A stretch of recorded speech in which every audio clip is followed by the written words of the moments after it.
Hi guys, Steph here. Look at that. What a lovely little pen. Anyone recognise what it is? Well, what we have is a Parker Lucky Curve Lady Duofold Pastel fountain pen. Now these pens are from around about, I believe, sort of the late 1920s, maybe even 1930s. And what Parker did, they introduced this new permanite.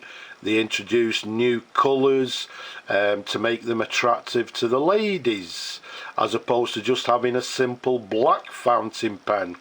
Now this particular one, due to the cap band here, and as you can see by the the blind cap, etc., is the first generation. They brought out them afterwards, maybe what we term as a second generation, in a a streamlined version.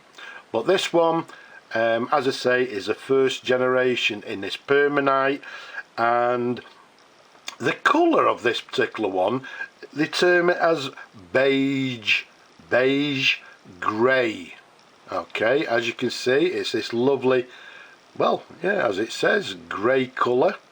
You can see to the very top there, it's got this ring to the very top there, so again, people could use it on a chain if they wished. As we said earlier, it's got this quite a large raised cap band, and to the very end there we've got the blind cap.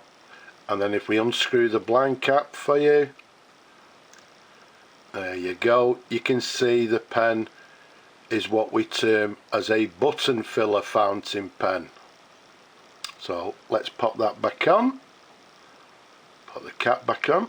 Oops, I've got a slight angle for some reason. There we go.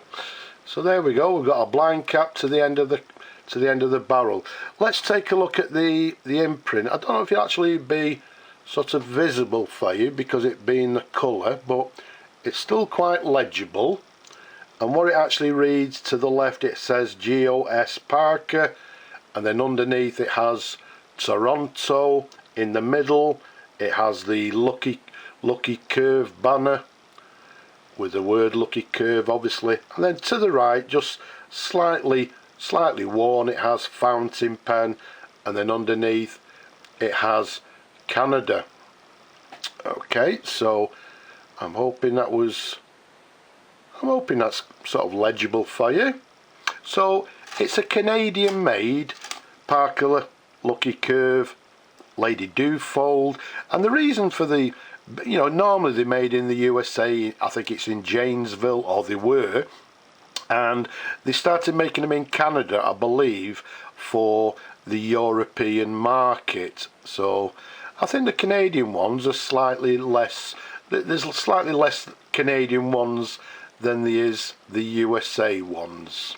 But let's unscrew the cap for you. In fact, before we unscrew the cap, let's give you some dimensions. From the top of the cap to the bottom of the barrel, it's around about 114.5 capped, and then the diameter of the barrel, it's around about 10 millimeters in diameter. So as I said, quite a smallish pen.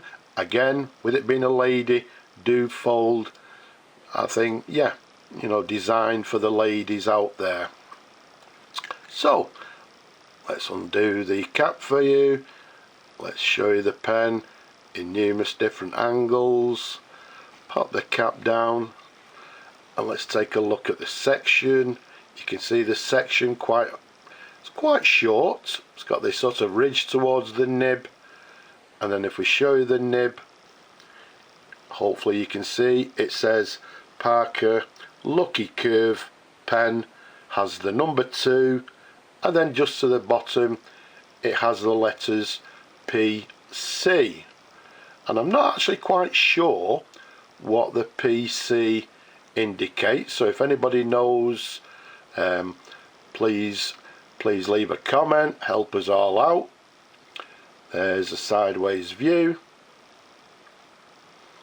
and if we take you underneath, you can see it's got the very recognisable Christmas tree feed, which is the correct feed for this pen of this particular era. Okay, now the pen has been fully restored. I've put a new sack in it, etc. Everything's been cleaned, so it's ready to go to, well, to find a new home, so somebody will enjoy the pen, I'm sure, for many years to come. Although it's a lady's pen, it's still, even with my large hands, it's still quite comfortable to hold. But actually what we'll do, let's bring on our ink bottle. Let's just do a dip test just to see, out of interest, how it writes. So what we have is, let's get rid of that blob. So we have a Parker, Lady Duofold, and as you can see, there's a little bit of variation.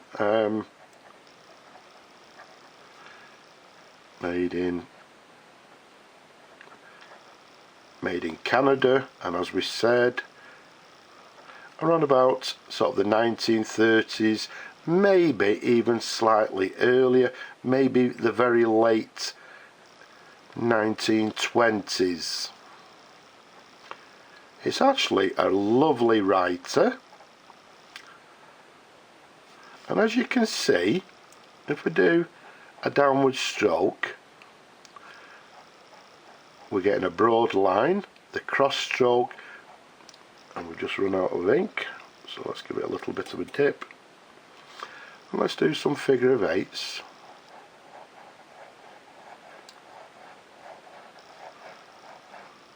And let's leave it at that. Look at that though, a lovely writer. It's writing with a broad line, or maybe an oblique or a stub nib, and as you can see, we're getting a nice variation in the line. So yeah, a lovely smooth writer as well, so somebody will enjoy writing with this pen. Let's just get some tissue. What we'll do, we'll flush the pen after the video. But a lovely pen, a lovely writer, and as we said, actually, as I said, I'm not even sure if I've actually mentioned it, this one being in, you know, the range of the pastel pens. I don't know if I mentioned it earlier. As I said, it comes in this beige grey. They came in numerous pastel colours, and then afterwards, when they introduced a slim line, they introduced some with sort of lovely stripes, etc. So lots of different colours, very collectible, very desirable, and this one especially in gorgeous condition. So I hope you've enjoyed looking at the pen as much as I enjoy showing them to you people. Don't forget, leave a comment below, don't be shy, thumbs up to the video, subscribe, and don't forget people, please, wherever you are, stay safe. But for now, I'll just say bye bye for now.